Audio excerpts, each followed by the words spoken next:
La mayoría de seguidores, de los que siguieron a Jesús, muchos eran solamente seguidores porque tenían algún interés personal, lo vimos, ¿no? Semanas pasadas vimos que había un interés de una posición.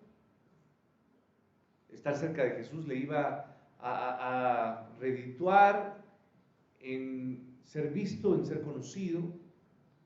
Por eso ese fariseo se acercó a él y le dijo: te seguiré a donde quiera que vayas. Y entonces mucha gente, como hoy, viene a una iglesia y le dice de forma implícita: yo quiero seguir a Jesús. Pero los intereses de seguir a Jesús, de parte de los que escuchamos, son motivos personales. Por lo que, al ser solamente un motivo de interés personal, muchos terminaron haciendo, abandonándolo. Mateo 7 señala la exigencia de el seguir a Jesús. ¿Cuál fue la exigencia? Porque la puerta es como, hermanos, estrecha, y angosto es el camino. El camino que lleva ¿a dónde, hermanos? A la vida. Y el verso 14 nos dice: y pocos son los que la hallan, o lo hallan. ¿Sí o no? ¿Sí ahí? 7:14 de Mateo. Ahora, Lucas 13, si usted se va a Lucas 13, haciendo referencia a esto que ya hemos dicho, ¿qué dice el texto? Y alguien le dijo: Señor, ¿son pocos los que se salvan? ¿Y qué fue lo que contestó el Señor Jesús en Lucas 13:24? Y Él les dijo: ¿qué? Esforzaos a entrar, ¿por dónde, hermanos? Por la puerta angosta, porque os digo que muchos procurarán entrar, ¿y qué? No podrán. Y ahora vamos a un último pasaje, Juan 6:66. Dice el texto: desde entonces, o sea, si vamos a ir un poquito al antecedente de este capítulo 6, ya para terminar este texto, dice: al oírlas, estoy en el verso 60, muchos de sus discípulos dijeron: dura es esta palabra. ¿Qué acaba de decir? Bueno, dice el verso, miren, el verso 55, porque mi carne es verdadera comida y mi sangre es verdadera bebida. El que come mi carne y bebe mi sangre, en mí permanece y yo en él. Como me envió el Padre viviente y yo vivo por el Padre, asimismo el que me come, él también vivirá por mí. Este es el pan que descendió del cielo, no como vosotros padres comieron el maná y murieron. El que come de este pan vivirá eternamente. Estas cosas dijo en la sinagoga enseñando. Al oírlas, muchos de sus discípulos dijeron: dura es esta palabra, ¿quién la puede oír? Sabiendo Jesús en sí mismo que sus discípulos, ¿qué hacían, hermano? Hablando por detrás, murmuraban de estas palabras o de estas cosas, les dijo: ¿qué les pasa? ¿O no? ¿Les molesta esto? Hermanos, ¿usted cree que sabía que Jesús, cree que Jesús no sabía que esto les picaba? Pues claro que sabía. Pues que sí, pues ¿qué? Si vienes al Hijo del Hombre subir a donde estaba primero, el Espíritu es el que da vida, la carne para nada aprovecha. Las palabras que yo os he hablado son espíritu y son, ¿qué, hermanos? Vida. Pero hay algunos de vosotros que que no creen, porque Jesús sabía desde el principio quiénes eran los que no, ¿qué hermanos? No creían, y quién le había de entregar. Y dijo, por eso os he dicho que ninguno puede venir a mí si no le fuere dado por el Padre. Desde entonces, ese es el versículo que yo quiero decir. ¿Qué pasó con los demás? Con muchos seguidores. ¿Qué hicieron? Desde entonces, muchos de sus discípulos se volvieron atrás y no andaban ya más con él. ¿Sí o no? Me detengo aquí. A ver, atención. Entonces, hubo muchos discípulos que siguieron, o muchos que siguieron a Jesús. Quitemos la palabra discípulo porque puede confundirse. Hubo mucha gente que siguió a Jesús, pero lo siguió de manera temporal. Algunos porque solamente estaban buscando intereses, ¿qué, hermanos? Personales. Y estos simplemente cuando los intereses personales ya no los vieron, ¿no? Es como cuando de repente una persona ocupa una posición especial, pues muchos están ahí, ¿no? Cuando tiene dinero, cuando le va bien, ahí todo el mundo lo anda buscando, pero simplemente deja de tener esa situación, esa posición, y que la gente que lo deja. Por eso dice que los verdaderos amigos se conocen no en la riqueza, sino en la pobreza, ¿no? Y efectivamente, pues sí.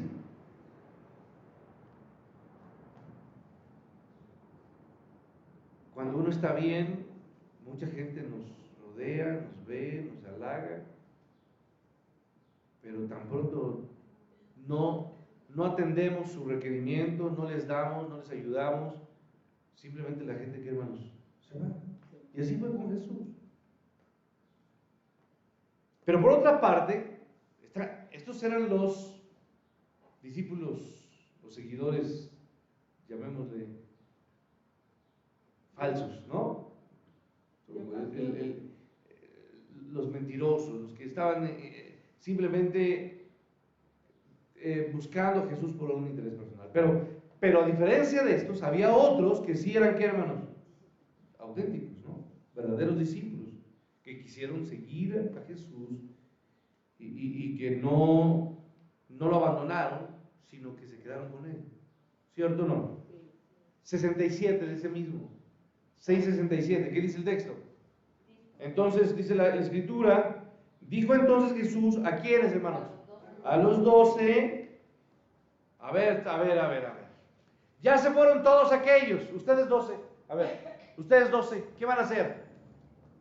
¿Se quieren ir? Vale. Vámonos. ¿Sí o no? ¿Se quieren ir? Váyanse. Le respondió Simón Pedro, ahí está Pedro como siempre, hablando por todos. Señor, ¿a quién iremos?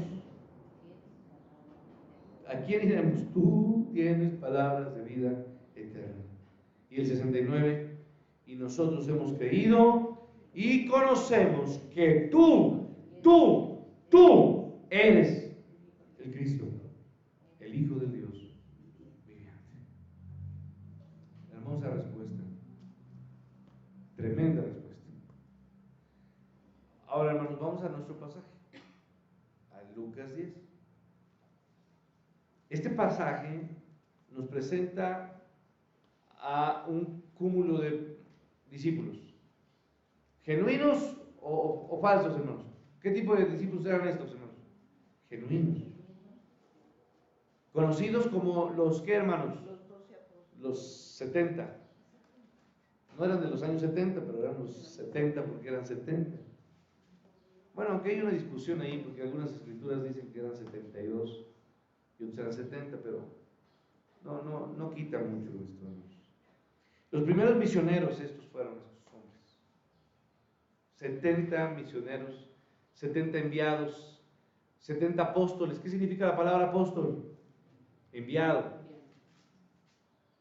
Entonces, ¿usted es un apóstol o no, hermano? Sí, usted es un apóstol. Ha sido enviado. ¿O cuál es la instrucción de Mateo 19? Por tanto, ¿qué? Y entonces usted, se le ha mandado a usted a qué? Se le ha enviado a usted. Usted es un apóstol pequeño, pero lo es. Entonces,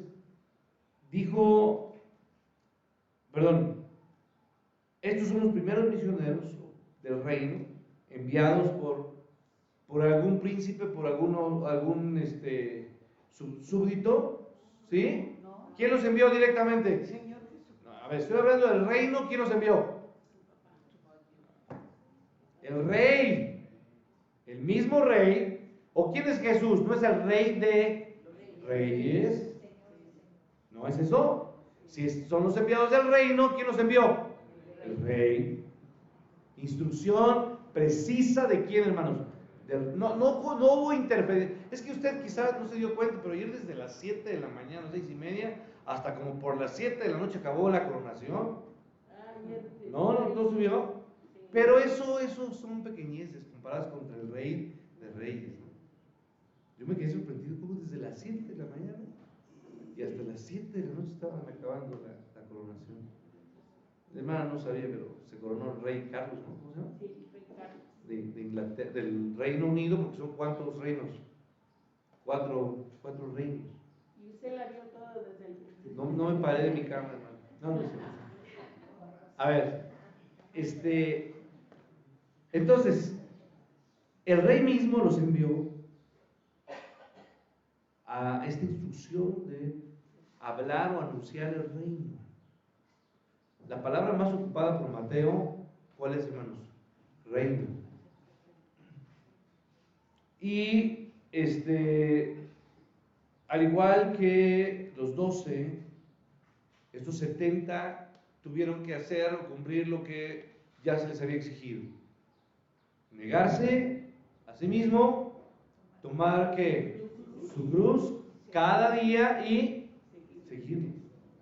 Esto fue algo que los 70 tuvieron que hacer. Y como los 12 apóstoles, estos 70 hombres eran hombres preparados en una academia durante 20 años de preparación, hombres ricos, hombres con un gran entendimiento, hombres poderosos, alcurnias. ¿Sí eran estos 70? No, hermanos. Como los 12 eran hombres comunes. Y como diríamos nosotros, comunes y qué? Y corrientes, o más corrientes que comunes, pero esa fue la realidad. Eran hombres sencillos, como cualquier otro, hombres de oficio, ¿me explico? Que se dedicaban a cosas que todo el mundo hacía. No tenían alguna distintivo, característica, o papel, o nobleza reconocida. No, eran hombres que, hermanos, repito, comunes.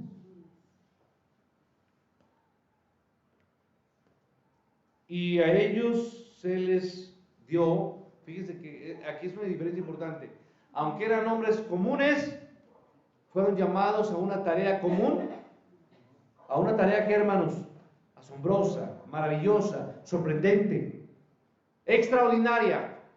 Hombres ordinarios con una tarea que, hermanos, extraordinaria. Hombres comunes con una tarea sorprendente y maravillosa.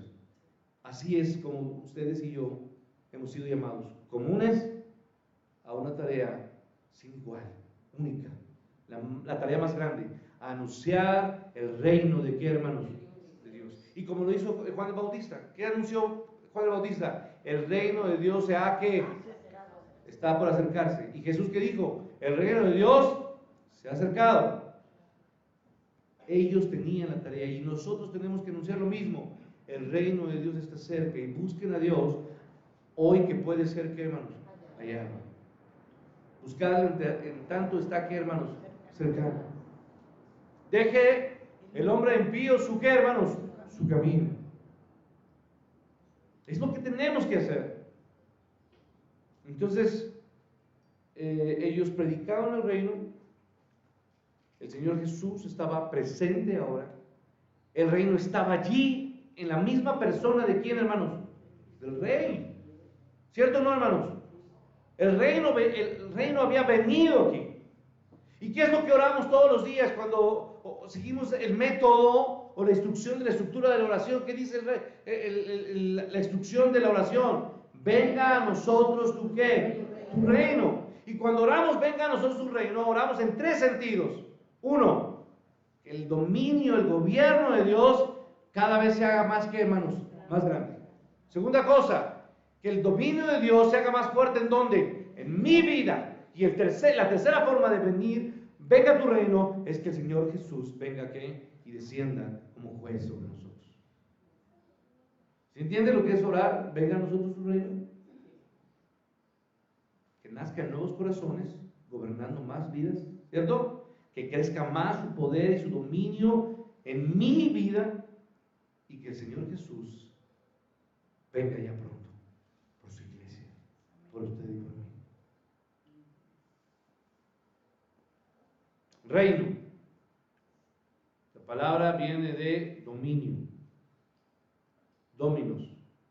¿Se ha escuchado dominos? No me refiero a la pizza. ¿No? Ni el dinosaurio, Dominus Rex. Pero sí, era así. ¿Sabe por qué se llamaba Dominus Rex? El rey del dominio. Dominio, reino, territorio gobernado, esfera gobernada por un monarca. Y cuando se usa la palabra monarca, debe entenderse como monarquía. Había, para nosotros, los que estudiaron historia, dos tipos de monarquía. ¿Monarquía qué, hermanos? Jóvenes, absoluta, y la monarquía qué, hermanos? Republicana. ¿Sí entiende o no esto? Bueno, pero no estoy en materia de examen. Pero la monarquía que estaba abriéndose aquí era una monarquía absoluta. ¿Qué quiere decir? Que él decide qué, hermanos, todo. Ese es el gobierno o el reino que vemos aquí. Un monarca absoluto con autoridad, ¿qué, hermanos? Absoluta. ¿Cierto? Monarquía absoluta, autoridad, ¿qué, hermanos? Absoluta. Y eso se le llama soberano. Tiene gobierno y poder sobre, ¿qué, hermanos? Sobre todo. Y por eso, 1 de Timoteo 6, ¿qué nos dice? Por favor, rápido. 6:15. Saquen su Biblia. No su celular, su Biblia. Timoteo 6:15.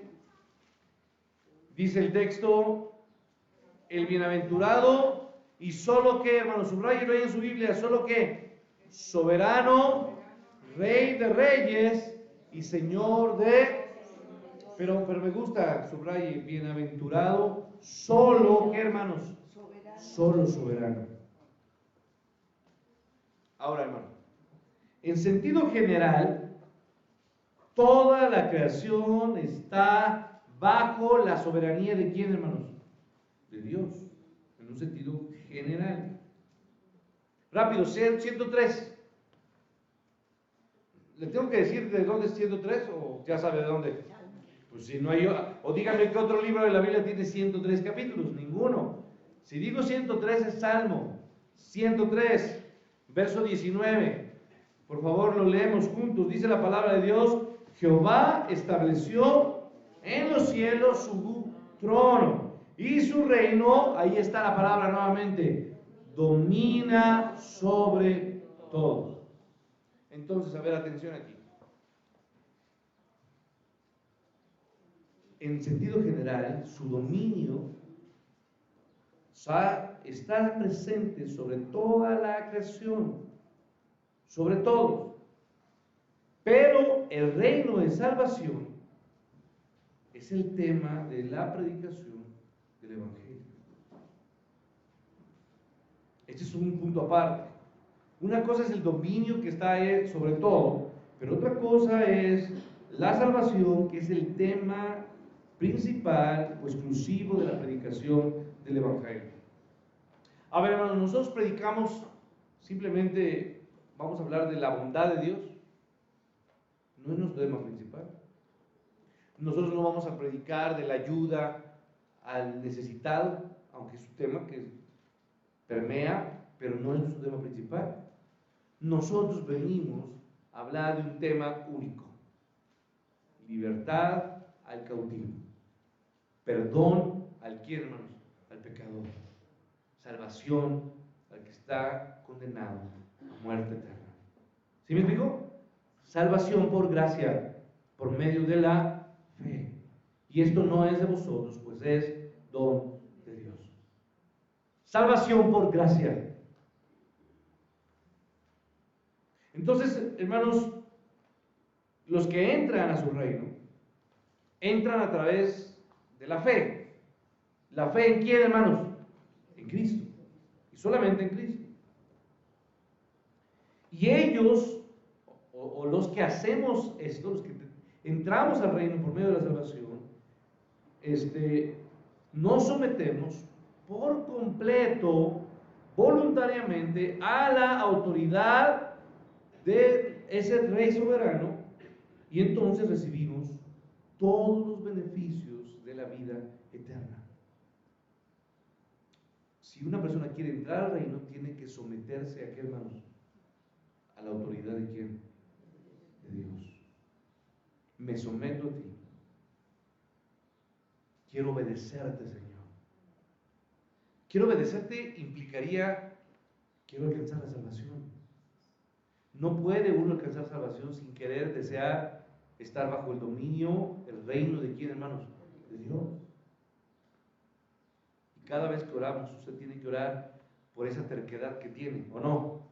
Por ese carácter difícil, por esa necedad, por esa desesperación o falta de fe.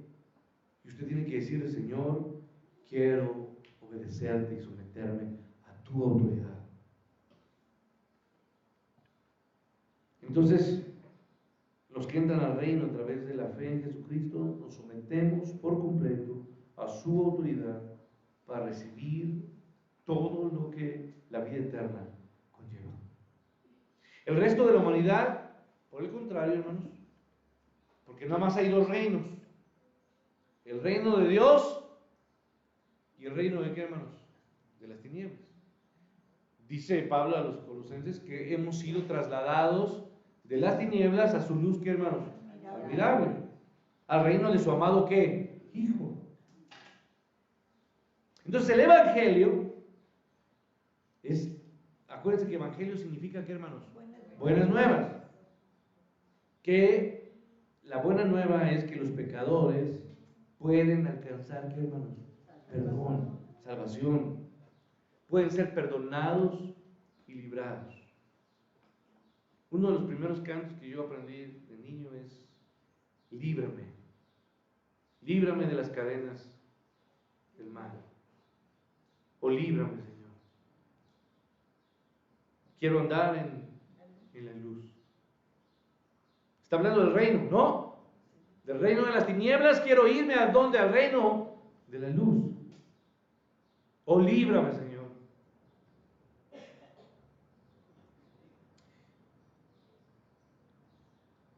¿Para qué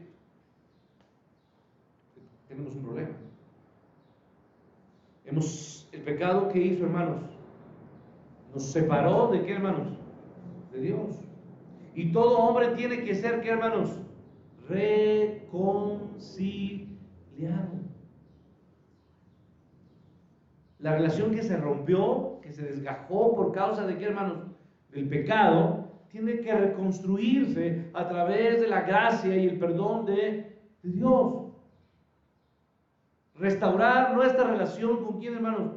Con el Dios de vida, que es Él. Y que necesitamos de esa reconciliación con Dios.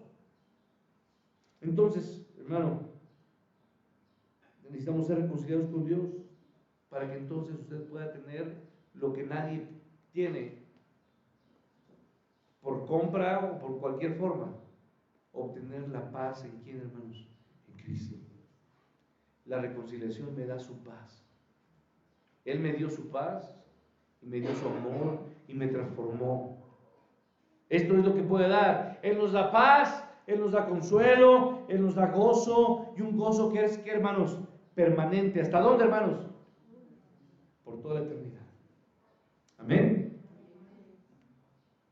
Entonces, si estamos así, hermanos, nosotros estamos en este lado del reino, pero los otros están en el reino de ¿qué, hermanos? De las tinieblas, bajo el dominio de ¿quién, hermanos?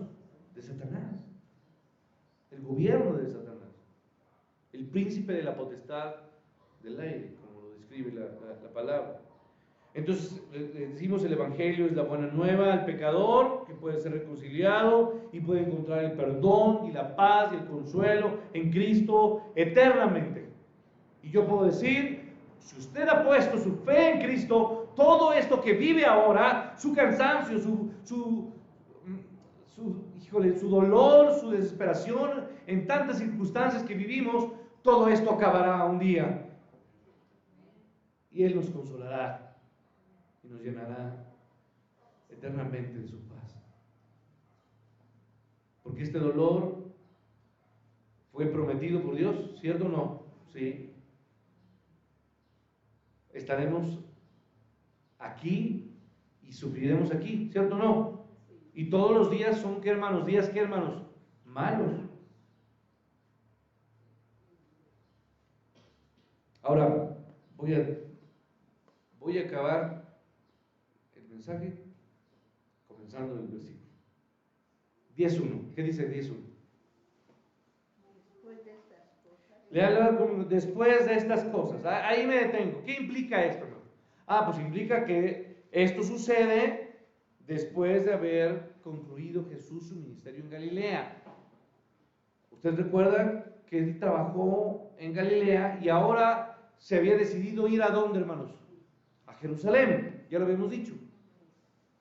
Él inició su viaje a Jerusalén, un viaje que duró varios meses y que estuvo principalmente en Judea y al oriente del Jordán, que se le conocía como la región de Perea. ¿Sí? ¿Y en dónde concluyó su viaje? Cuando entra a Jerusalén, y esto lo conocemos con la entrada, ¿qué hermanos? Triunfal, con los sucesos de la semana, ¿qué hermanos? De la Semana Santa, y termina Jesucristo siendo crucificado, sepultado, y gloria a Dios, resucitado en gloria. Así termina esto, hermanos. Pero bueno, al iniciar el viaje, nos dice el texto del versículo 1 del capítulo 10 que designó el Señor ¿a cuántos, hermanos? A 70 hombres. Ya comenté hace un momento y le dije que algunas traducciones no ponen 70, sino ponen 72. No es clara la lectura, cuántos fueron. Pero bueno, si CFE se equivoca en la lectura de nuestra luz, bueno, no, perdón, que luego cobra de más, ¿verdad? Pero bueno, la palabra designó es la palabra anadeiknumi, que solamente aparece en Hechos capítulo 1, verso 24. Cuando hace la referencia, a ver, rápido acompáñenme, voy a terminar. Hechos 1, 24, por favor. Sí, ya me acuerdo. Esta es la referencia a escoger a quién, hermanos. A Matías en vez de quién, hermanos. De Judas. Es la misma palabra, designó a Matías en lugar de Judas. Pero ahora, hermanos, Jesús eligió soberanamente a estos 70, como los eligió también a quién, hermanos, a los 12. ¿Sí? Ahora, la pregunta es, ¿por qué 70 o por qué 72? Que no sé, hermanos. Bueno, muchos dicen que fue el paralelo de lo que hizo Moisés. ¿Cierto o no? Moisés necesitaba ayuda y escogió a 70 hombres para gobernar a Israel. Y entonces muchos toman esta referencia, los ancianos que ayudaron a Moisés. Ahora, después de elegirlos, nos dice el texto que envió o los envió de dos en dos, dice el texto, delante de él a toda ciudad y lugar a donde él había de qué, hermanos, de ir. Ahora, hermanos, yo pregunto, ¿por qué viajar de dos en dos? ¿Por qué hacerlo limitado así? ¿Por qué?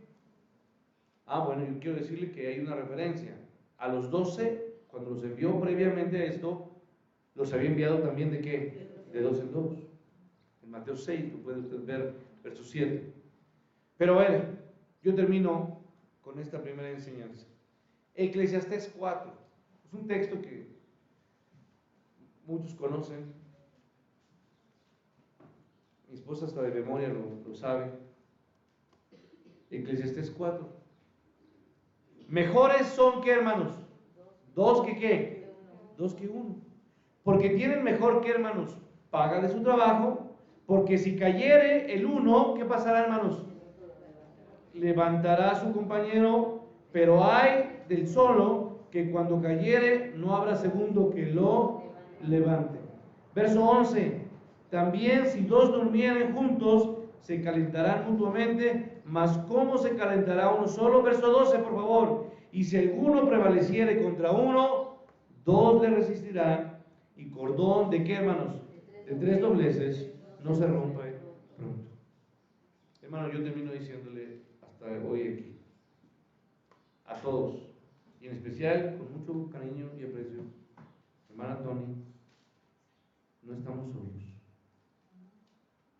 Cordón de tres dobleces, ¿qué, hermanos?